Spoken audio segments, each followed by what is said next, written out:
तो आज हम बात करने वाले हैं कैसे आप अपनी टीम को ऑटोमेट कर सकते हो, किस तरह से आप ऐसे प्रोसेसेस बना सकते हो कि आपको अपनी टीम में ज़्यादा से ज़्यादा एफर्ट ना लगाना पड़े। मतलब अगर आप एक डिजिटल मार्केटिंग एजेंसी ओन कर रहे हो या फिर आप एक फ्रीलांसर हो बट आप चाह रहे हो कि छोटी मोटी आप एक टीम बिल्डअप करो, ठीक है। तो इस टीम को कैसे आपको बिल्डअप करना चाहिए, इस पर मैंने बहुत सारे वीडियोस बनाए हैं, आप जाकर देख सकते हो।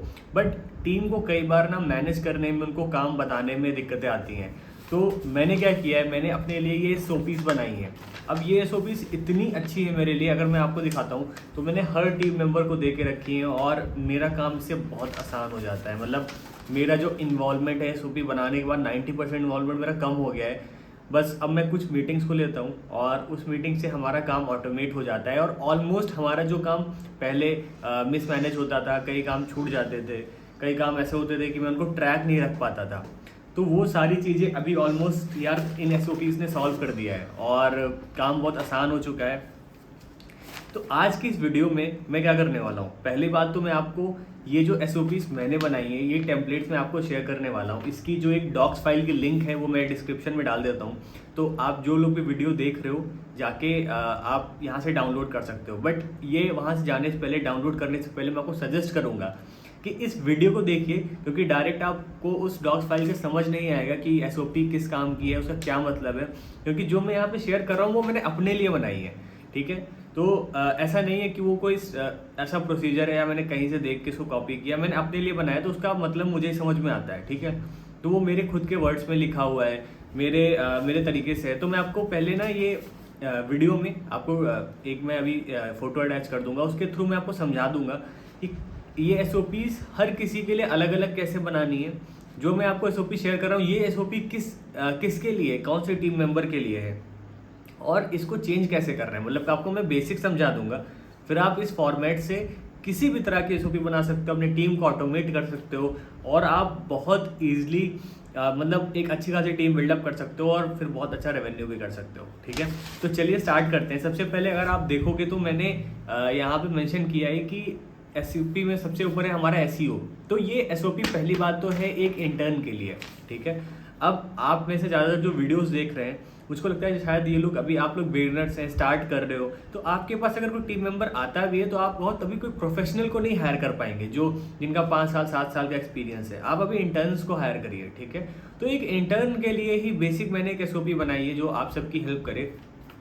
अब इंटर्न जब आपके पास कोई नया टीम मेंबर आता है ना, तो आप देखो वो एक बंदा अगर 2-3 लोगों का काम कर सकता है। अभी मैंने कह रहा हूँ 2-3 लोगों का मतलब है कि उससे आप ज़्यादा से ज़्यादा काम करा लो, बट हाँ अलग अलग तरह के काम कर सके।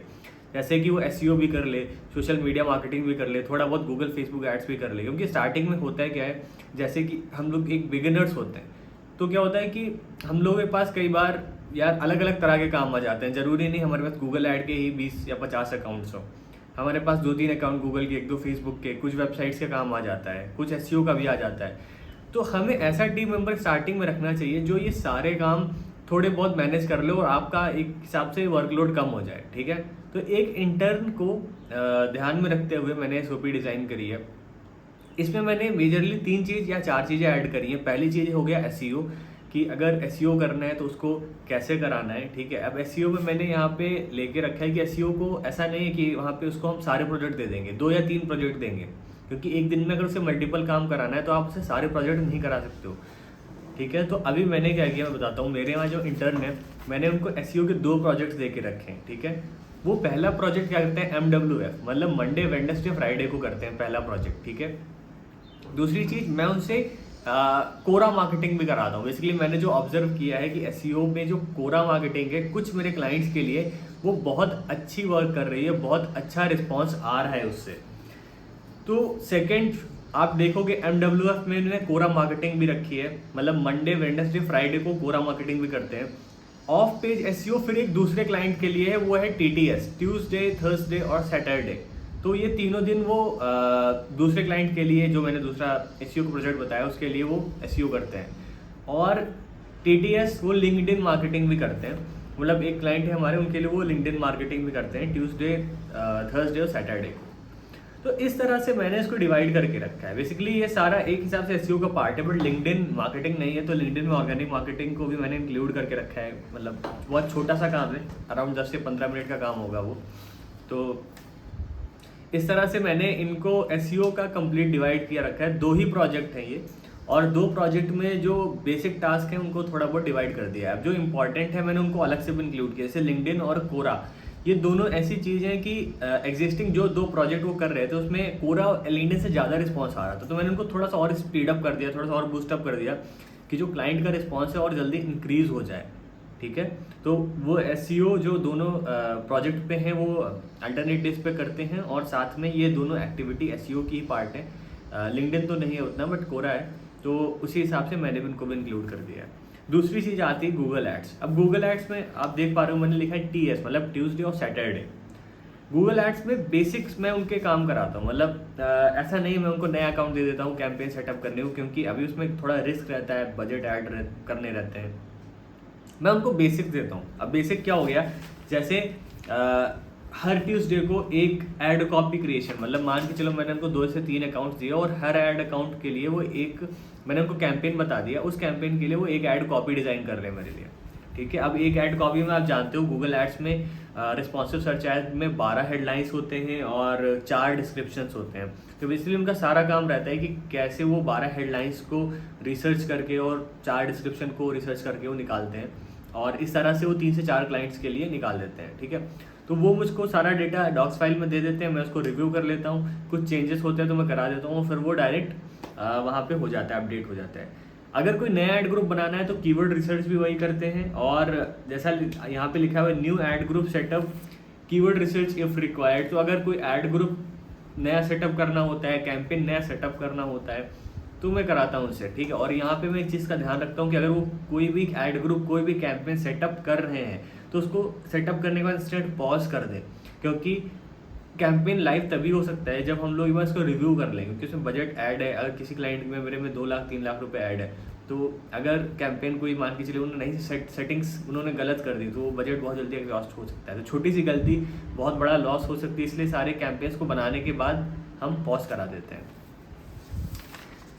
सेकेंड इज कुछ कैनवा के पोस्ट रिलेटेड अगर ये रिक्वायर्ड है। अब ये कैनवा की पोस्ट मैंने इसलिए दे रखे हैं क्योंकि एज अ इंटर्न हर किसी को एक आइडिया होना चाहिए यार कि थोड़ा बहुत डिजाइनिंग में भी कैनवास के बेसिक काम हो सकते हैं। वो क्यों, जैसे फ्यूचर में मान के चलिए गूगल में जो डिस्प्ले एड्स चलाने हैं, मुझे रीमार्केटिंग एड्स चलाने हैं, तो अगर छोटे मोटे टेस्टिंग करनी है, कुछ करना है, तो वो खुद ही कैनवा से छोटे मोटे पोस्ट बना सके। ठीक है, वो उसके लिए ग्राफिक डिज़ाइनर पे ना डिपेंड हो कि कई बार प्रोजेक्ट लेट हो जाता है कि डिज़ाइनिंग की वजह से। तो वो मैंने अलग से इंक्लूड कर रखा है कि अगर हम डिस्प्ले एड्स करते हैं, अगर हम फेसबुक एड्स करते हैं, तो आपको अपने एंड से कुछ कैनवा के बेसिक पोस्ट बनाने होंगे। तो वहाँ पे मैंने इसलिए लिख दिया कि इफ़ रिक्वायर्ड, अगर ज़रूरत है तो बनेगा, नहीं तो नहीं बनेगा। तो इस हिसाब से मैंने एक कंप्लीट बना के दे दिया है। ये सिस्टम एंड प्रोसेसेस है, बेसिकली इंटर्न्स के लिए है। इसके साथ भी मैंने अलग अलग तरह के दिए हैं। ठीक है, अब ये हो गया डे टू डे टास्क के लिए, इसमें बहुत डिटेल्ड नहीं है। अब जैसे एसईओ के लिए मैंने अलग से एक एसओपी बना के दी, वो डेडिकेटेड एसईओ है। अब उसमें क्या है, उसमें एसईओ कैसे एग्जीक्यूट किया जाता है वो उनके पास एसओपी होगी। ठीक है, तो इनके पास बेसिकली मान के चलो आप, मैंने इनको एक डे टू डे टास्क के दिए और हर टास्क की एक डेडिकेटेड एसओपी, मतलब एक एसईओ की अलग है, गूगल एड्स की एक अलग एसओपी है, फेसबुक एड्स जो इंटर्न्स मैनेज करते हैं उनके लिए एक अलग एसओपी है।